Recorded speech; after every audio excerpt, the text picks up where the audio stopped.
Who really were the Magi spoken of in the Gospel of Matthew? Were they really Zoroastrian priests from Babylon, as it is so commonly taught? About 2 years after Jesus Christ was born in Bethlehem, and there is no legitimate reason to assume other than the scriptural account of the location of his birth, his mother, adopted father, and he were visited by a group of men, identified in the Gospel of St. Matthew only as magoi in the Greek language, who had come from the east. It does not get any more specific about where they came from. The text says that they had followed a star looking for the birth of a newborn king of the Judeans, and that they had initially gone to King Herod's palace looking for him, only having been directed to Bethlehem after Herod had consulted with scribes and priests to determine where the Jewish Maschiach, or Anointed One in the Greek Christos, would be born. While Christian tradition has given us a particular image of who these men were, there is nothing in Matthew's text to support that image other than the term magoi, often rendered magi, or the more vague and slightly euphemistic wise men. There is no account of the number of these travelers to support that there were only 3. The word magos, the singular form in Greek, refers principally to a class of Zoroastrian priests, practitioners of astrology, centered in the area of Persia. For this reason, it also refers more generally to someone as a wizard, sorcerer, or a practitioner of the magical arts. Another example of the word used in the New Testament is in the Acts of the Apostles, referring to Simon the Magus in Samaria. It appears clear that Simon was neither Persian in origin nor a Zoroastrian priest. The Magi were regarded with extreme renown in their own homeland as scholars, magicians, astrologers, and priests. They were some of the most educated of their people and heavily involved in politics. But in all of the reading I have done on the subject, I have not once encountered a single extra-biblical account of Zoroastrian Magi traveling outside of their homeland, much less for 2 years along the caravan routes across the Middle East. To honor newborn royalty they didn't exactly know where to find. Now, if anyone has such evidence, I'd be happy to look at it.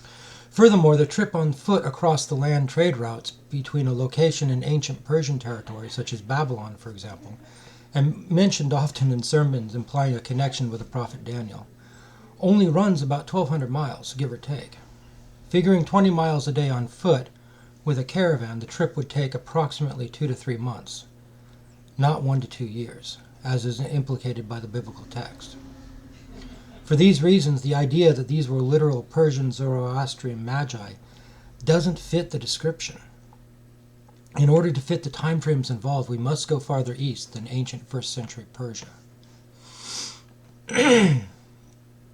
In fact, there is a religious group also practiced with astrology that perhaps does fit the scant identifiers given, and has a tradition of looking for newborn leaders without knowing exactly who or where they are to begin with.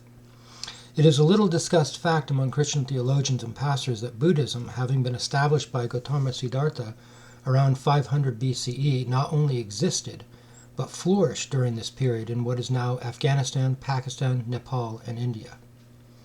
More than this, there is evidence that they regularly sent missionaries west as far as Egypt, and are mentioned by Clement of Alexandria in the 3rd century.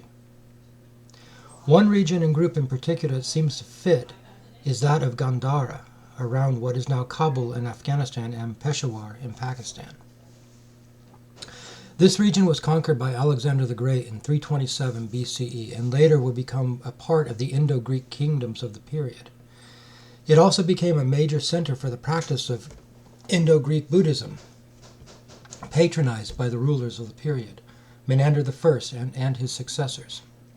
One interesting note about Gandharan Buddhism is its focus on the Bodhisattva Maitreya.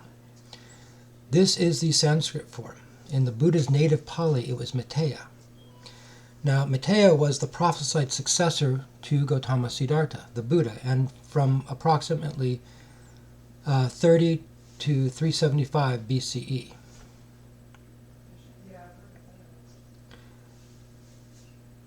Yeah. Now, about Maitreya, it is written that the Buddha said before he died. And the Blessed One replied, I am not the first Buddha who came upon earth, nor shall I be the last. In due time, another Buddha will arise in the world, a holy one, a supremely enlightened one, endowed with wisdom and conduct auspicious, knowing the universe, an incomparable leader of men, a master of angels and mortals. He will reveal to you the same eternal truths which I have taught you. He will preach his religion, glorious in its origin, glorious at the climax, and glorious at the goal, in the spirit and in the letter. He will proclaim a religious life, holy, perfect, and pure, such as I now proclaim. Ananda said, how shall we know him? The Blessed One said, he will be known as Maitreya, which means he whose name is kindness. Now that's from the Gospel of Buddha. It is a well-established fact that, to this day, Tibetan Buddhists will search far afield for reincarnations of previous teachers known as lamas. One of the more sensational occurrences of this is that depicted in the film Little Buddha, which was based on the true story of a group of Tibetan monks who believed that they had found the reincarnation of a great lama in a boy from Washington State in the United States. See, it makes more sense to me, based on the scant details given, that these magoi, described in the Gospel of St. Matthew, were in fact Buddhist monks, from either Gandhara or somewhere farther east where Buddhism was thriving. There would have had to be a reason why, from the time the star was seen to the time they arrived in Jerusalem, was 2 years, give or take. If the wise men had come from traditionally Buddhist regions east of Persia, that would explain the much greater length of travel time than was necessary to travel from Persia. If this is true, then why would Buddhist monks make this kind of an arduous journey? They were actively looking for the coming of the man they believed to be the Buddha's successor, and it appears that at least after 30 CE, the Buddhists in Gandhara believed they had found him. When the star appeared, probably after much debate, they set out to follow it from the east. Now, not being aware of local Judean, much less Roman politics, and assuming that the new Bodhisattva would be born a prince, which would be a reasonable assumption since Siddhartha was also born a prince, they traveled first to King Herod's palace, assuming that the new prince would be his son. It's a reasonable assumption. They would not have known Herod the Great's reputation. When inquiring about the newborn prince, it is possible that they might have included in their explanation the Pali form of the name Maitreya. Now, an interesting point about Greek orthography and pronunciation is that the double tau and the double sigma, that is TT or SS, can be at times interchangeable, depending on the regional dialect of Greek. It is possible that they might have explained in Greek that they were looking for the newborn Maitreya, and those hearing understood them to be saying in Greek, Messias, the Hellenized form of Aramaic, Maschiach, which comes into English as Messiah. This would explain why Herod and those with him inquired as to where the Christ, that is, in Greek Christos, Aramaic Maschiach, would be born upon the monks' announcement they had come to honor a newborn king. See, I imagine that their conversation happened along these lines. The monks: we have come to do homage to the newborn king of the Judeans. Herod: sorry friend, there is no newborn prince in my house. I have no idea why you're here. So confused, the monks reply: we have seen his star far to the east. The Lord Maitreya has been born here. We are certain of it. Herod, now beginning to shake a little: did you just say Messiah has been born? Monks, not understanding the difference: yes. I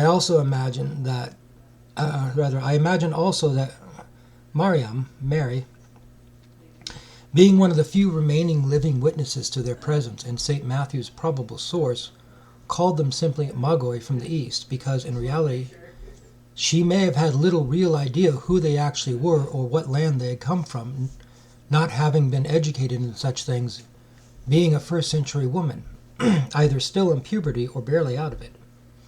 It is easy for me to entertain the idea that a group of Greek-speaking Buddhist monks with heavy accents, educated in astrology and with their journey possibly backed by an Indo-Greek king traveling together, might have been described by such a woman as magoi. That they may have been looking for a newborn Buddha might be suggested by the 3 gifts they presented as well.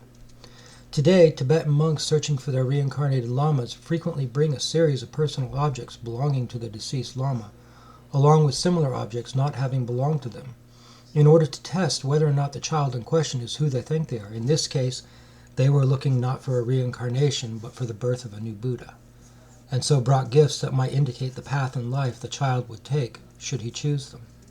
And one of the things I'm reminded here, too, of is when Gautama Siddhartha was born, there was also a holy man who came. And he, too, basically made a prophecy about him, that either he would be a great king or he would be a holy man, a Buddha. And it would be one or the other. And my thought on these, the myrrh, frankincense, and gold, is that these two might have also been a test to determine which path this newborn prince would have taken.